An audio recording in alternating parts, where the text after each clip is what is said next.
Bobby Kennedy. Kennedy name is, synonymous with the Democratic Party. Tell the story of why Bobby Kennedy left the Democratic Party. How did that happen? Uh, Bobby Kennedy, the HHS secretary. Yeah, HHS 7.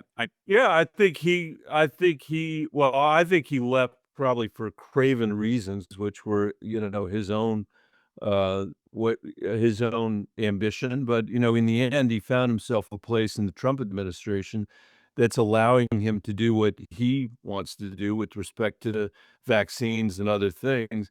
I do think that, there are, even though I think his vaccine denial is really dangerous, and as a former school superintendent and a parent, I really feel that way. I think the fundamental frustration with our healthcare system that Bobby Kennedy has is something that I also believe. I mean, the American people are being crushed by our healthcare system, which is in many ways the worst system in the industrialized world. And all the time when I'm home, I am meeting people who are experiencing our healthcare system on behalf of their children as an exercise in scarcity, scarcity, scarcity. Whether it's the mental health care that I was mentioning a minute ago, which they desperately need for their kids, or it's being stuck on a telephone, fighting an insurance company to get paid, or it's taking care even of a parent who's been prescribed a drug that they can't get. Our families in this country are fighting against a system that that no other parents in the industrialized world are fighting against. And I think Bobby Kennedy, in some ways has called the question in this election on that, and I think he's been rewarded for that. Let me raise two other issues that he would say played a role in his leaving the party and see if you think those are valid and something Democrats should think about. One is that people tried to pressure him to not be on the ballot, to not be able to run against Joe Biden. And the other is he was blackballed by the media at the insistence of Democrats, senior Democrats, who said don't give him time on television. Do you think those things are meaningful things the party should think about in terms of being open and inclusive and open to outside opinions? Well, I think we should be open to outside opinions. I think a much more important question for the Democratic Party was whether Joe Biden should have run for reelection. And I don't think he should have run for reelection. I think that was a huge mistake. In some sense, the original sin of the Democratic failure in this election. Not the only sin, but an important one. Should he not have run because of mental decline or for some other reason? I think he shouldn't have run because he was he was I think that he had gotten to a point, I wouldn't say of mental decline, but of of of decline that put him in a position of not being able to wage a vigorous campaign against Donald Trump. And there's no way you can beat Donald Trump unless you can wage a vigorous campaign. And he couldn't Wh do it. Why wouldn't you say, mental decline? Did you not see that publicly? I didn't see well, look, when I the first thing that I really saw, other than one visit to the White House on an immigration, matter that was about, I think, 6 weeks before this, was when I saw, his debate with Donald Trump, and I think I was the first Democrat to publicly say on network television that we were gonna lose in a landslide if he stayed at the top of the ticket. But let me ask you about that because that's a common answer. He once addressed a dead congresswoman at an event meant to honor her as if she were there. He was sequestered from the media, talked to the media far less often, even in 2020, including 2024. I don't think you needed to see anything secret or private or that debate to see mental decline. Do you not agree with that? Well, I think that, again, I have not made a personal assessment, but at that time, certainly of Joe Biden's mental decline. I think he was not in a position to wage a vigorous campaign against Trump, Yeah. whether it was mental or physical, and we paid a heavy price for his decision to run again. I ask you about one more Democrat, and then I want to talk about Colorado. What's the source, would you say, of the political strength of AOC, of Congressman Cortez? I would say that But part of it is her origin story, which I think is really appealing to Democratic voters and American voters generally. I think that she's also a very effective communicator and politician. The fundamental point, though, I think, is that the American people want a radical transformation of an economy that's not working well for themselves or for their kids, and I think in the end, and I think that's, and I think she's with her roadshow with Bernie Sanders, in some ways, that's the vision that she's appealing to do.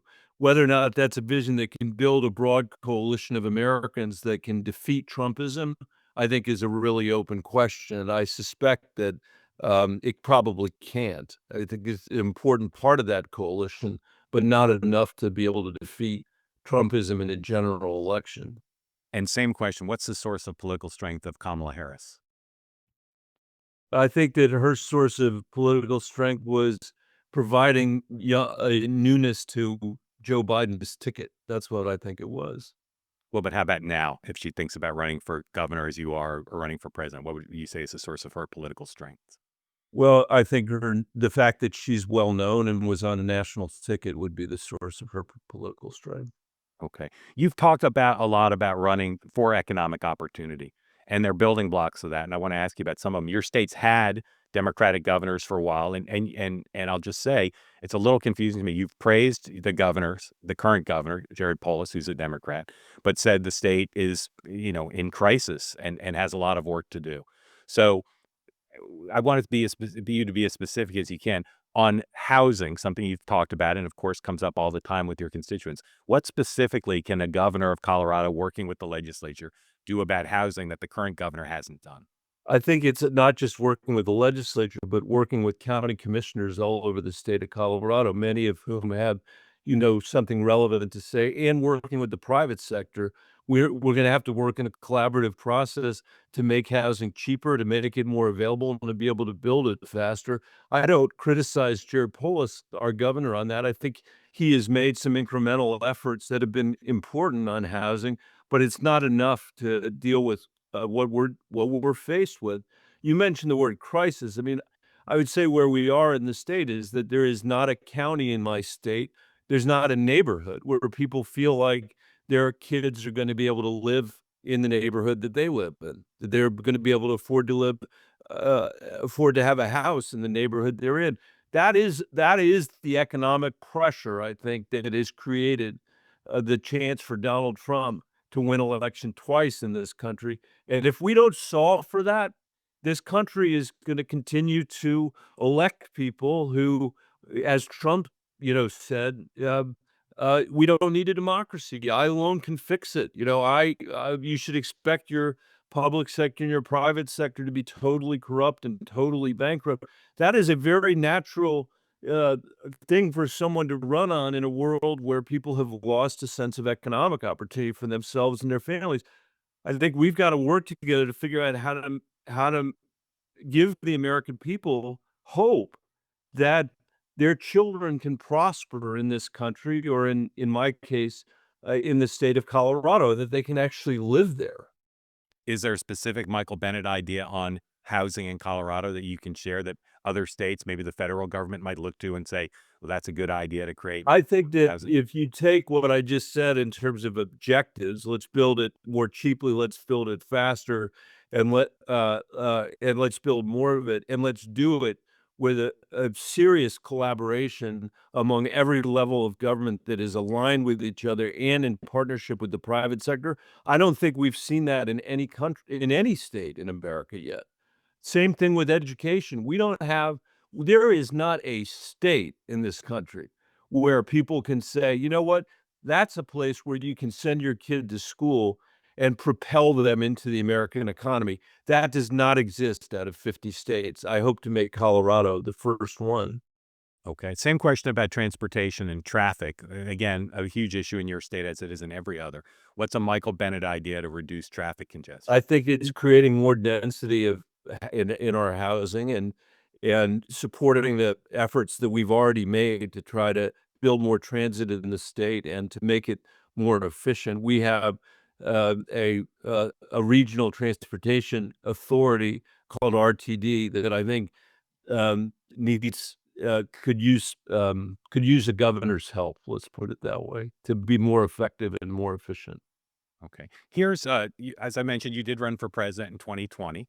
I know, Here's a I clip. appreciate the fact that you remember that, and not many I people remember it. do. I remember it distinctly. Here's a clip. Here's a clip from a video you made announcing your candidacy. 102, please. In politics, they try to label you. Okay, call me an idealist, a pragmatic idealist. You can't fix a broken Washington if you don't level with the American people. It's time for a new era of progress to reform our political system. All right, very uplifting. I get asked all the time, who are the three most likely Democratic presidential nominees in 2028? And I say you on the list. And people say I'm crazy because either they've not heard of you or they think you're boring, which I know you hear all the time. You're not boring. Should I stop including you on the list? You know, you should stop including me on the list. I'm going home to Colorado for a reason. I think we need a place that can answer the questions that I was just talking about, and I'm looking forward to leaning in with the folks there to be able to say this is the best state in America to raise a kid, and we need it, Mark. We have got to find our way to a place that's better than just chaos and more chaos.